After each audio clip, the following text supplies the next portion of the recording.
Tapi kali ini kita mau belajar tentang konseling pranikah. Konseling pranikah itu penting. Kali ini kita akan belajar arti pernikahan.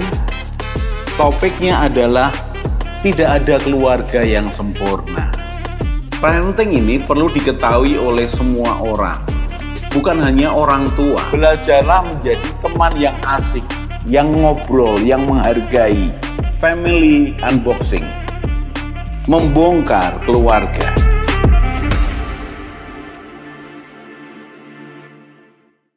Salam keluarga Indonesia, kita akan belajar lagi dan kita akan belajar mertua dan menantu.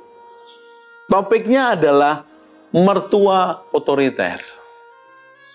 Bagaimana mertua otoriter? Dan kita sudah membahasnya sebelumnya. Mertua otoriter bisa jadi karena terlalu sayang kepada anaknya dan cucunya. Sehingga tanpa sadar dia melewati batas.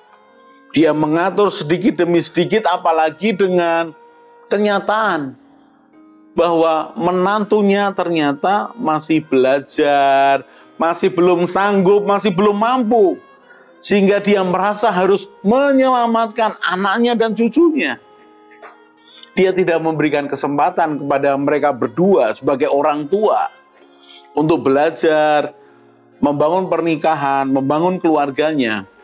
Orang tuanya coba menolongnya dan ternyata itu di pandangan menantunya itu adalah mertua yang otoriter. Berarti kan kita sudah belajar itu. Bagaimana caranya mengatasi, Pak? Mertua yang otoriter, tetap saya mengatakan juru bicaranya adalah istrimu atau suamimu bicara kepada orang tuanya. Bersyukurlah ketika orang tuanya mau belajar, yaitu mertuamu.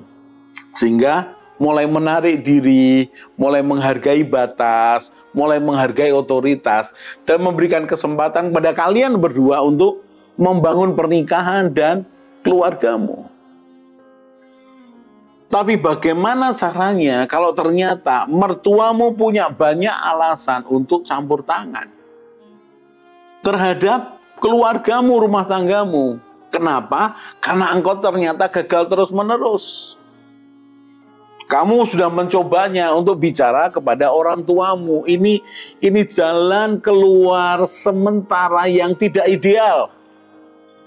Karena yang ideal adalah jangan ceritakan permasalahanmu pada orang tuamu dan mertuamu. Kalian harus belajar mengatasi permasalahan yang muncul dalam keluarga dan rumah tanggamu. Supaya apa?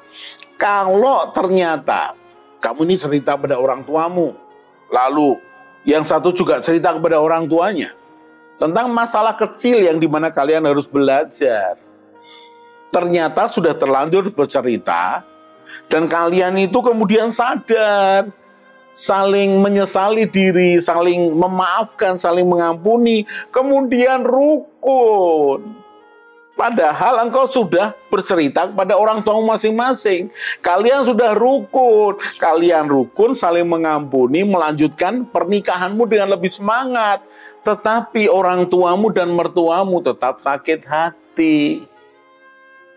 Tetap tidak terima. Karena itulah saya menasehatkan, jangan campur adukan urusan rumah tanggamu dengan keluargamu atau mertuamu. Kamu tangani sendiri, kamu belajar sendiri. Kalau kamu tidak bisa, mintalah kepada penasihat pernikahan. Terlebih lagi kanselor pranikahmu, supaya menjadi penengah di antaramu.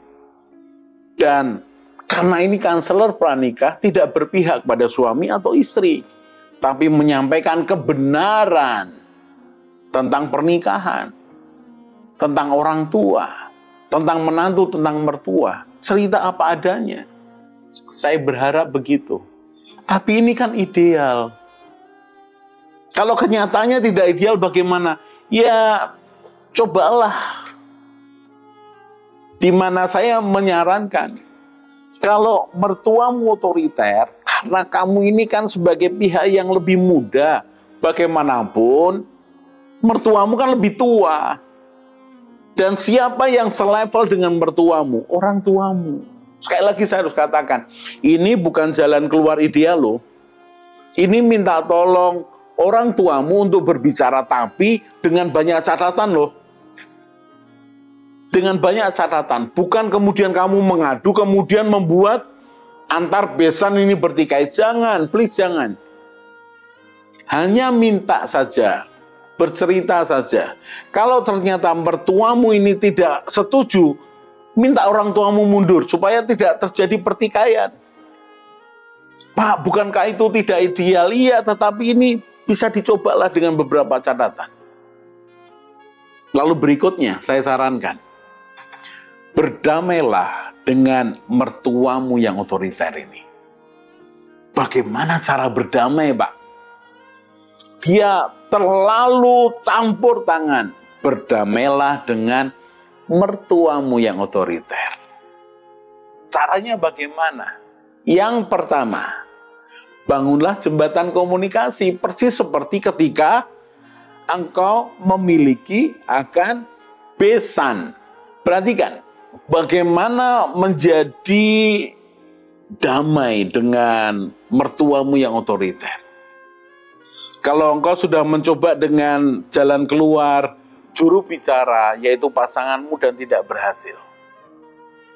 Yang paling baik adalah tunjukkan bahwa kamu mampu menjadi menantu yang baik, sebagai suami atau istri yang baik buat anaknya, sebagai orang tua yang baik buat cucunya.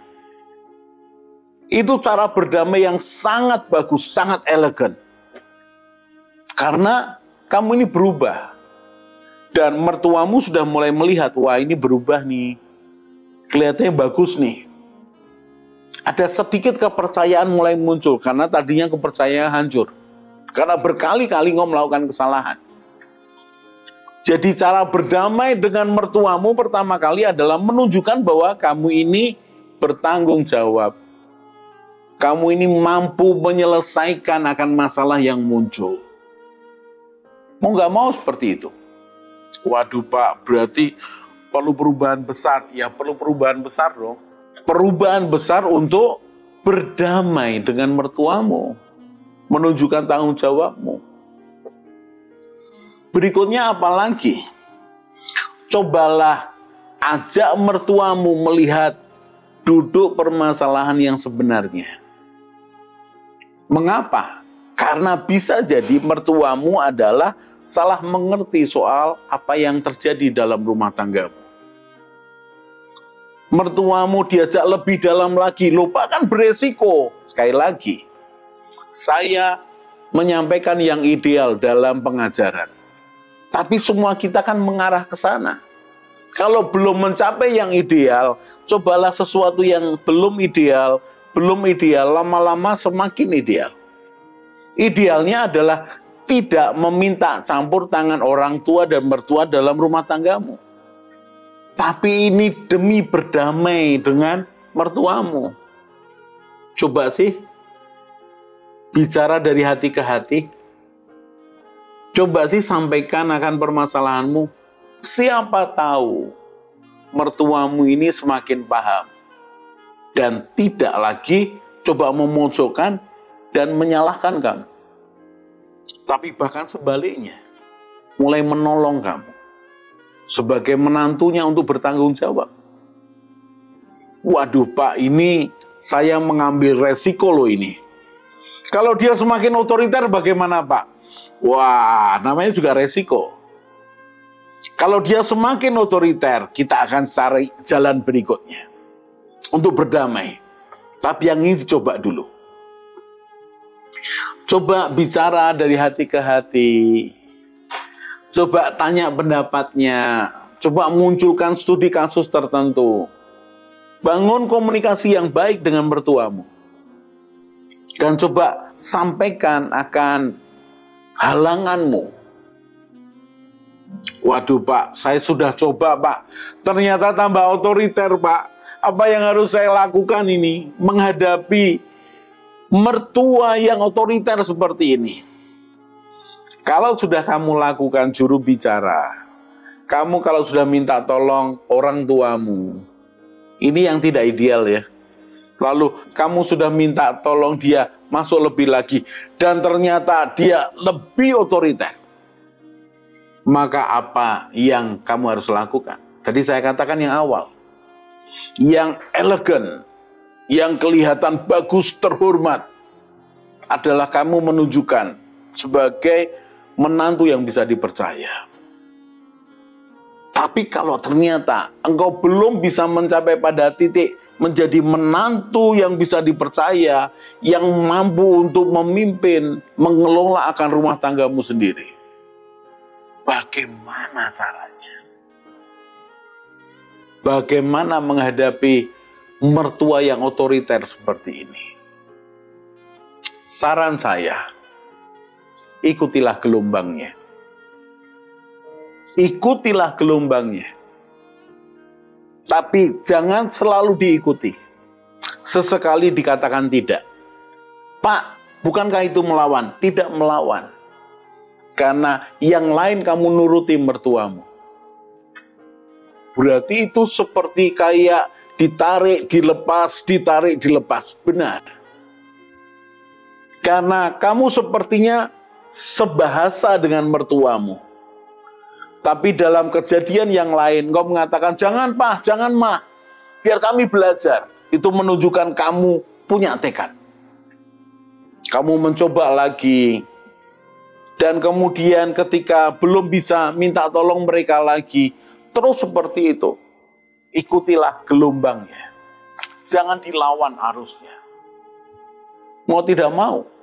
Sambil melihat bahwa kamu punya kesempatan untuk lebih bertanggung jawab, membangun kepercayaan. Tidak ada cara lain. Dan jangan lupa berdoa. Doakan mertuamu yang otoriter. Perkatakan yang baik. Tuhan, terima kasih untuk mertua yang sabar. Mertua yang pengertian. Mertua yang tidak campur tangan. Perkatakan perkataan iman. Dan sepakat dengan pasangan hidupmu, dengan istrimu atau suamimu.